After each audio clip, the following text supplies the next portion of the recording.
नमस्कार मंडळी, मी नेहाज महाराष्ट्र व्लॉग्स या माझ्या मराठी यूट्यूब चॅनलमध्ये तुमच्या सर्वांचं स्वागत करते।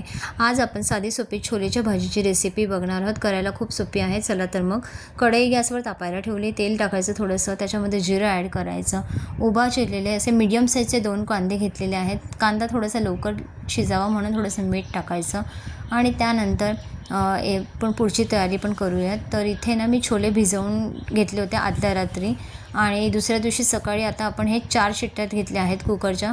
तर मी डायरेक्टली छोट्या कुकरमध्ये शिट्ट्या घेतलेल्या आहेत आणि एक उभा चिरलेला टोमॅटो आपण घालायचा या मिश्रणामध्ये आणि थोडंसं पाणी घालून हे मिश्रण थोडंसं शिजवू द्यायचं आहे 1 6 ते 7 मिनटं।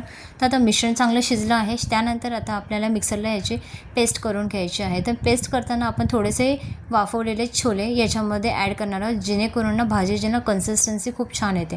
तर आता ज्या कढईमध्ये आपण ग्रेव्ही केली होती त्याच कढईमध्ये आता हे वाटण आपण चांगलं शिजवून घेणार आहोत, भाजी करणार आहोत। तर आता चांगलं तेल टाकायचं, भाजी वाटण जे आहे ते चांगलं शिजवून घ्यायचं। त्यानंतर हिरव्या मिरच्या टाकायच्या 3 ते 4, त्यानंतर लाल तिखट टाकायचं, छोले मसाला आणि धने पावडर घालायची, थोडंसं पाणी घालायचं आणि हे मिश्रण जे आहे ते वाटण चांगलं शिजवून घ्यायचं आहे। आणि त्यानंतर आपल्याला इथे छोले वाफवलेले इथे ॲड करायचे, चवीपुरतं मीठ ॲड करायचं।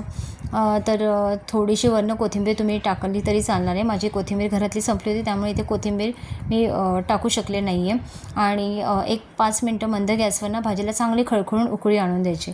तर अशी ही छोलेची भाजी आपली खाण्यासाठी तयार झाली आहे। ही भाजी तुम्ही चपाती, भाकरी किंवा साधा जिरा राईस म्हणा किंवा साधा प्लेन राईस म्हणा, भात, त्याच्याबरोबर तुम्ही इझिली खाऊ शकता। ही भाजीची रेसिपी तुम्हाला कशी वाटली नक्की कमेंट करून सांगा। व्हिडिओ आवडल्यास लाईक, शेअर आणि सबस्क्राईब करा। थँक्यू।